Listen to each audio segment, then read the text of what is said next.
Welcome, and yet again, it's top of the week, it's Wednesday, and it is Leadership Roundtable. The topic always is humanising transformation. So great to have you join me, and I will now share screen, and we shall crack on.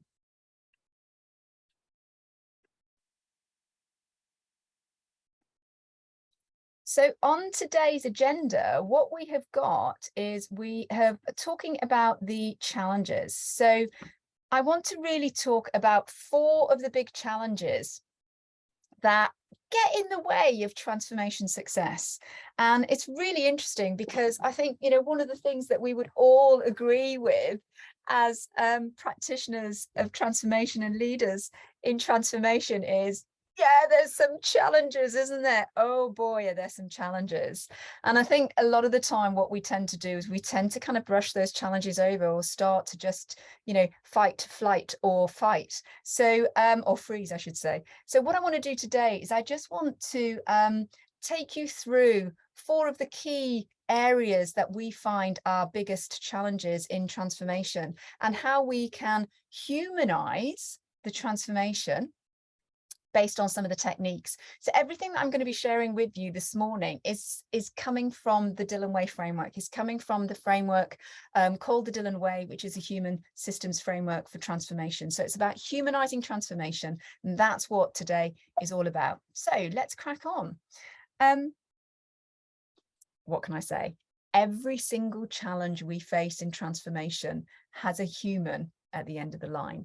It doesn't matter whether we think it might be something to do with structure, or it might be something to do with budget or process or timing. If we do delve into it, break it down, apply some critical thinking to it, then what we will end up finding is that there is a human at source. There is a human at the heart of it. So regardless of any challenge that we might be facing, we know that there is a human there. And that's what today is all about. So the first thing I want to talk about is arguably what people would say is the biggest reason for people being resistant to change or transformation is because they're scared, is because they're fearful of it. And how do we deal with that? Well, what's really interesting is that I believe that there are 3 ways that we can deal with fear when it comes to transformation and change and engaging humans in our projects and programs so that we can move them into people movements. And there are 3 areas, and that's what you can see here on the screen at the moment. The first one is what we call a conversational inquiry. And conversational inquiry is perhaps somebody that is not just fearful, but there might be a little bit of vulnerability there as well. So, we really want to be inclusive. So what we do here is we support that individual with what we call conversational inquiry. And conversational inquiry is essentially when we enter into conversations with that person and we say, tell me more about that, or what does that look like? Now, what you can see in those 2 inquiries is, tell me more about that, incredibly broad. What does that look like? Incredibly broad. So we're allowing a real openness and inclusivity for this individual to engage. Conversational inquiry, really, really important and valuable. The next element to address fear is what we call critical thinking. And critical thinking is where we apply the what, why, how. Yeah, so we can actually use these words. When we're in conversational inquiry, when we might feel that it's not just fear, but there's also a little bit of vulnerability involved, we don't necessarily want to say, ask questions like, why are you doing that? Or how do you do that? Or why do you think that? Because that can be challenging. So we want to keep it very, very broad. If there isn't necessarily that vulnerability, if we might be working with a leadership group or a team, then we might be able to apply critical thinking. So why do you think that? How does that work? What does that look like? So really focusing in a little bit more and having a little bit of structure. And then we have what I call challenging the assumptions. And this is arguably with a group that you might already have a level of stakeholder engagement with, just a level of trust in the conversation and in the community that you have together as a team. And that's when we want to be challenging our assumptions. Is that way of thinking valuable to what we're talking about, to the transformation, to the ambition? Is that helpful? Are the processes and the behaviors that we're performing at the moment really going to accelerate or contribute to success? So it's challenging the assumptions of thinking, challenging the assumptions of behavior, and we can also challenge, assumptions of process is within the organization. I think, when we're challenging assumptions, I always say to individuals and practitioners that this is something that we don't necessarily want to do to or with someone. This is really where we want to use techniques where we can support and encourage people to challenge their own assumptions, either for themselves or within the team. So conversational inquiry, very, very broad, inclusive. So use that if we've got a little bit of vulnerability. Critical thinking is really when we want to head straight into some of the what, the why, and the how. And challenging assumptions is where we really want to engage the individual with techniques so that they can challenge their own assumptions, build their awareness to challenge their own assumptions or the assumptions of the team. So those are 3 techniques that we use within the framework, the Dilyn Way, to start to address fear. So that's the first big challenge. What's the next one? Bravery. Now, bravery is arguably equally as important for us as a challenge, lack of bravery, lack of courage, as fear. They are interconnected, but they are not the same. You could have and be working with an individual or a group that have a sense of fear, but you could have another group that don't necessarily have a fear factor, but they have a low bravery quotient. They have a low level of courage to lean in. That's slightly different. So what do we do in order to build that sense of courage, in order to build that bravery, that ability to step forward? Well, what we do is we engage in experimental practice. Now, experimental practice is, for us, one of the emerging leadership capabilities and competencies for a modern world. For our ability to think experimentally and to act experimentally is incredibly important for us. And what I mean by experimental practice is our ability to take a challenge or an opportunity and first and foremost say, not what is the right answer, but how many right answers are there? So the first thing we do when we're acting and when we're practicing experimentally is we ask ourselves or people around us, how many right answers are there to this? Let's explore how many right answers there are to this. And what we can do is we can use thinking and visualization to create some potential right answers. And we can also take tiny little actions. And a tiny little action might be as simple as a 2-hour brainstorming session with someone, or it might be to go and connect in with a CEO of a local tech company or entrepreneurial company and do a little bit of immersion transfer. So it's acting and thinking in tiny little ways, but it's exploring multiple right answers. And those are the foundations of experimental practice. Now, if we are able to consistently say how many right answers are there to this challenge or opportunity, what could that look like thinking? What could we do? Or let's have a discussion or a brainstorm around that. Let's go and talk to somebody. Let's try a tiny little element of this technology out here. What we're doing is we are high volume, low risk. So experimental practice is where we've got multiple right answers at high volume, and each one of them is low risk. So it doesn't matter if it fails, but we know because we've got high volume that something will pass through. When we're able to consistently familiarize people around this concept, this capability of experimental practice, what happens? Bravery and courage. What happens? People start to lean in to transformation, lean into the possibility of them being involved and a part of this ambition and vision that might be communicated as the transformational project strategy. So experimental practice is the tool that we use, the competency and capability that we use to support the increase of bravery and courage. So that's number two. Number one, fear. Number two, bravery. Number three is understanding. And I don't know about you, but I think that understanding is a really important one too, because so often when we are creating transformation strategies and visions and ambitions, there is a lack of understanding, either at a leadership level or even at a team level, let alone a wider systems level, that challenges engagement. And that understanding is simply based on we only know what we know. So what do we do about that? Well, in order for us to tip the balance from not knowing to knowing, what we apply is we apply what's called the frame of reference.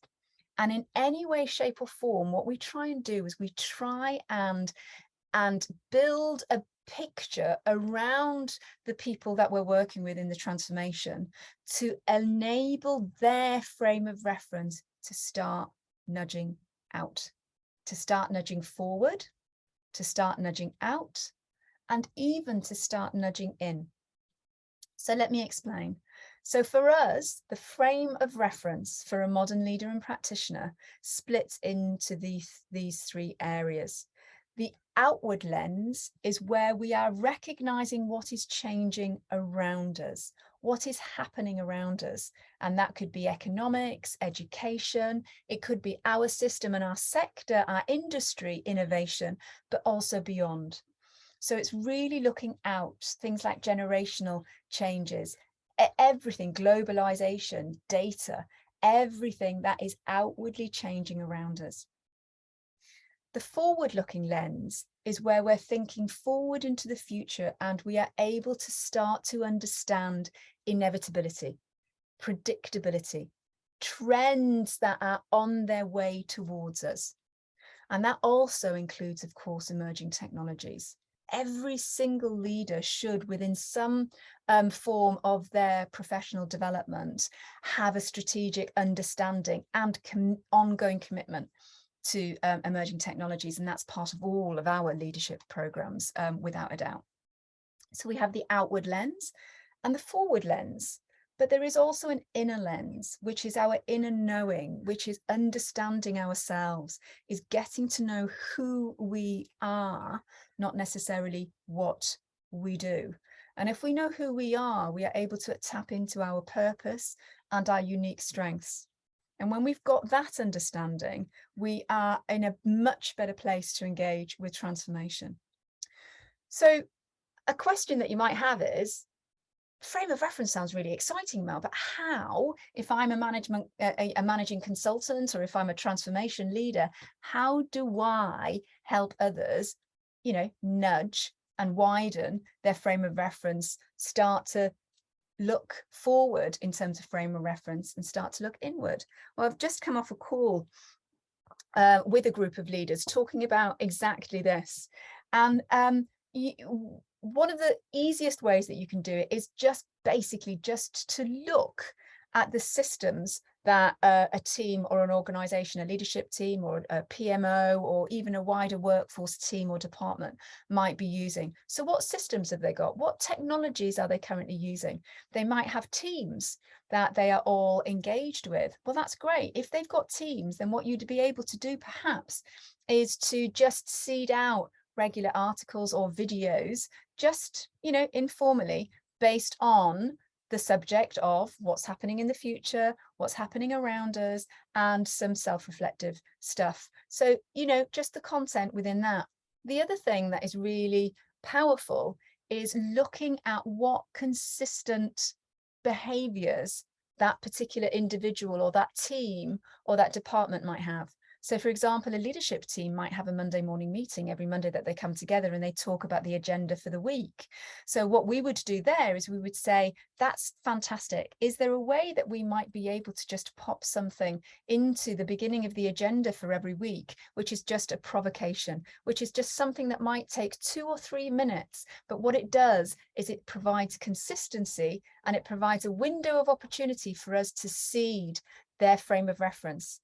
And the key to all of this, that looking at the systems, looking at the behaviors that have got consistency within that individual's practice, that team's practice, is this: repetition. Because if we're repeatedly doing something, what that does is it breeds familiarity, and familiarity breeds normalization. And that means that further down the track, when you're talking about transformational vision, and you might be talking about something that requires courageous thinking and leaning in, their frame of reference will be tapped into. That frame of reference will come into play. They will have understanding. It's such a powerful tool, the frame of reference. So for you, just thinking, you know, if you have got a challenge at the moment within projects and programs that you're working on, with an individual or a group of people that you feel understanding is that challenge, then just thinking about what are the regular behaviors that they have got in their practice that you can seed some things into, and what systems are they using. Really great way of building and nudging out that frame of reference, so that when there is a requirement to disrupt or lean into innovation as opposed to improvement, you've got a likelihood that the understanding is there, because the frame of reference is wider than it was at the start, constantly evolving that frame of reference out. So that's number 3. And what is the 4th? Well, the 4th is trust. Trust, wow, is so incredibly important, because trust, if there is a lack of trust when it comes to change and transformation, maybe there's organizational trauma, etc., that can be a huge challenge for us. So how do we deal with trust? Well, as transformational leaders and practitioners, the most powerful way for us to support others and to build trust is to role model, is to be the change that we want to see in others. It's so incredibly important. Why? Because trust can come from so many different places, based on organizational trauma, based on uncertainty, lack of ability to see, so many different reasons for a lack of trust. And we know that trust is something that just doesn't come on like a light bulb. Trust is something that develops over time. And what we need to do in order to develop that trust is to trust first. If we are displaying lack of trust, then there will never be trust coming back to us. We have to manifest out trust first. And the way for us to manifest out trust first, in the most profound example, is of course being a role model. And being a role model means 2 things. Number 1, it means being the change that we want to see in others. And it also means being a participant. So I'm going to break down each one of these for you really briefly. So being the change, what do I mean by that?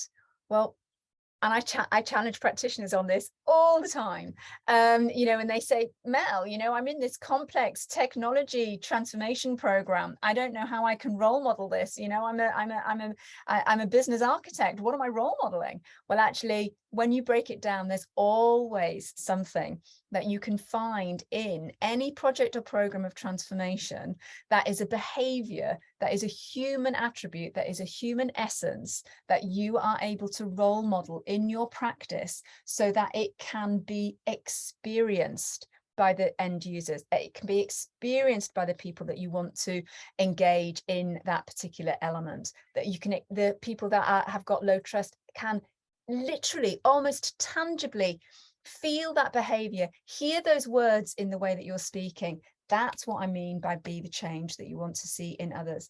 And when people can experience that in you, they're likely to believe it because it's more tangible than a promise. And if they believe it, then what you are doing is you are foundationally building trust. Experience it, believe it, and then trust it. Experience, belief, trust. Those are the three elements that we work on with our practitioners and in our leadership programs. And the second one is participation. Gosh, so often when we're working with people that are in the world of change and transformation, they see themselves as separate to it. I'm a consultant, I'm a management consultant, I'm the one that's doing it too, or with the people. But as the moment we are engaging in change or transformation, we are a participant. So this is the belief system that we need to have ourselves as modern transformational leaders and practitioners. We need to be and understand and commit and to have that belief that we are a participant. And this is something that I absolutely think that we should encourage all leaders to have the same belief, to encourage our leaders to have a belief that they are participants in transformation and or change is really important, because that means that the leaders then are able to accelerate that development of trust within the human system. So incredibly important. I don't know what your experience is in terms of your exposure to transformation, but leaders very often are sponsors of transformation, and they're the owners of vision, and that's great, and they're responsible owners maybe of projects and programs and portfolios. But genuinely getting the leaders to believe that they are participants, super, super important. Lots of techniques around how we can do that. So there we go. Those are the 4 key challenges that get in the way of transformation success. And they are 4 challenges that are all specifically related to people. And they are all 4 challenges that when we address them, what we do is we end up transitioning projects and programs into people movements, because these are so foundational. Fear, thinking about conversational inquiry, thinking about critical ways of thinking, the what, the why, the how, and those techniques to help people to challenge their own assumptions or the assumptions of the team. Bravery, experimental practice, super, super important. If you'd like to know more about experimental practice, we train experimental practice at a practitioner level and at a leadership level. So please just be in touch with me. I'm more than happy to help you understand a little bit more about that. Understanding, frame of reference. Think about those 3 lenses, the forward-looking lens, the outward-looking lens, and also that self-awareness lens, really important, that inward lens. If you're able to consistently and repeatedly seed information around those 3 lenses consistently over time, that's the key, consistent and repeated over time, what you are doing is you're nudging out individuals' frame of reference, people's individual frame of reference, leaders and people involved in change and transformation. And of course, the final one, trust. Our ability to stand and be the role model, be the change we want to see, and to believe that we ourselves are a participant of that change. The moment we start a project or program, we are by default a part of it. So, we don't want to have that social separation between them and us. We actually want to integrate it and break those boundaries down. So there you have it, the 4 key challenges of a human transformation. So those challenges, the techniques and the tools that we use to address those challenges are, of course, a part of the Practitioner Leadership Academy, the Dilyn Way Practitioner Academy, and that's all about humanizing transformation. What we are here to do is we are here to help train practitioners in projects and programs to be able to humanize transformation, to be able to achieve agile at scale, and of course accelerate success, because the human arc of change is a J curve.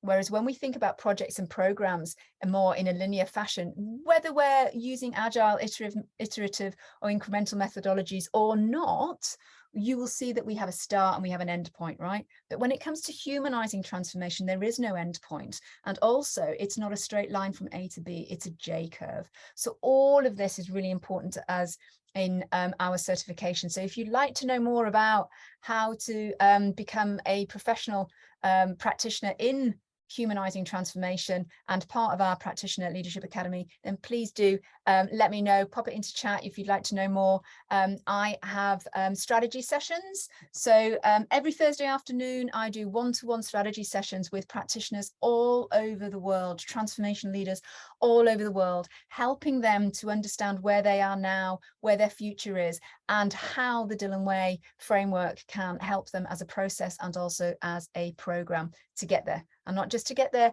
for the program, but also in terms of your own professional development as well. So please, if you would like to know a little bit more about, the Academy, then let me know and I will be more than happy to talk to you about that. Now, before we come out into the open and have a little bit of a conversation, bring today's session to a close, I want to just share with you one other really important challenge that we should be aware of when it comes to resistance to change and transformation. And of course, it's ego. Now, ego is something that we all have. Bias is something that we all have. And when they're controlled and they're managed, they are actually really good and positive because they can give us motivation. They can drive us forward. But when it tips the balance, and ego becomes something that we are more focused on, or bias is something that really is getting in the way, we need to do something about it. And I think this is a very real challenge that we are, that we often face as transformation leaders and practitioners too. So what can we do when it comes to ego? Well, what I will say to you is this: darkness feeds the ego. Light starves it. So what we want to do is we want to really approach all of our transformational work using an open by default principle. If we can, wherever possible, be transparent, share, give access, be inclusive, that will starve ego. If we are authentic in ourselves and encourage others and empower and enable others to be their authentic selves, that will starve ego. And one technique that I think is absolutely brilliant for starving ego is working out loud. Instead of saying what I am going to do over the next week or 2 weeks and then going dark, instead of saying this is what I have achieved and look at my results of what I've done over the last wee while, and by the way, up until that point I've been dark, working out loud is a technique where I share what I am doing, where what I am doing is available for others to see or to engage with. Working out loud is such an important aspect of modern business and modern leadership that I think, if I had my way, I'd probably say everybody ought to go on a little bit of a working out loud program. But really, really important for us to understand what working out loud is all about. And if you would like to know more about working out loud, we do have a fantastic masterclass in our community, the leadin4d.com community. It's free to join, and it's a community that just has leaders of transformation, leaders that want to modernize and believe that modern leadership is where it's all at. That's all that we do. We bring those people together and we share how we can humanize transformation. And within that, we have free masterclasses, and we also have some free training, as well as commercial training as well in terms of our certification. But in there is a fantastic masterclass that talks very specifically to working out loud and the techniques that you can employ within your own practice to start working out loud and encourage others to do the same. And what do we do through being open by default? Bringing that transparency into play, being our authentic self and enabling and empowering others to do the same, working out loud. We starve ego. We starve one of the biggest challenges that is in the way of our transformation success. So ego is something that I really think is really important for us to share. That's a little bit of an extra one. So I said there were 4 big challenges, but I've given us 5 challenges for today. And as always, in our leadership roundtables, every Wednesday, what do? I give us a little bit of a banana skin. So some of the things that we might want to just be aware of to make sure that we don't slip up, right? So the banana skin, the slip up. And the first thing is saying it's too hard. Challenges are not meant to be easy. They are hard by default, but it doesn't necessarily mean we cannot do something with them. You know, often I will hear people saying, but the leader just doesn't get it. You know, the leaders don't want it. Or, you know, there's so many things. If it's too hard for us, it just means that it hasn't been broken down enough. There is always a way to manage and work through challenges. And I've given you some techniques today, of course. So, you know, the biggest banana skin is just being faced with it and just defaulting ourselves to, it's too hard, I need to go elsewhere. And I think the other thing, which is closely linked to this, is banging on what we call a locked door. Sometimes somebody is very, very specific and very purposeful in their denial of engaging with change. And that might be that that person perhaps is retiring next year, and therefore they are absolutely not wanting to engage in change, and they are purposeful, and, you know, they might even be open about it. It's important for us to recognize where there are, if any, doors that are locked. And, you know, it's like a fly that is constantly trying to get out against a window, and they will fatigue themselves to a point where they will absolutely collapse. So what we need to do as well is just check ourselves with the people that we're engaging with to ensure that there isn't necessarily a locked door, because if there is, then the key thing for us to do is it's for us to go and find a door that isn't locked. So that's really important as well. It doesn't happen all the time, but when it does happen, it's important for us to recognize that we're not that fly. We're not that fly against that window getting fatigued, when actually only a few inches to the right-hand side is a beautiful open window where we can go out and be free. So it's just recognizing those 2 things. And there we go. That is the 4, now 5, big challenges that get in the way of transformation success and you know, our own professional development as well.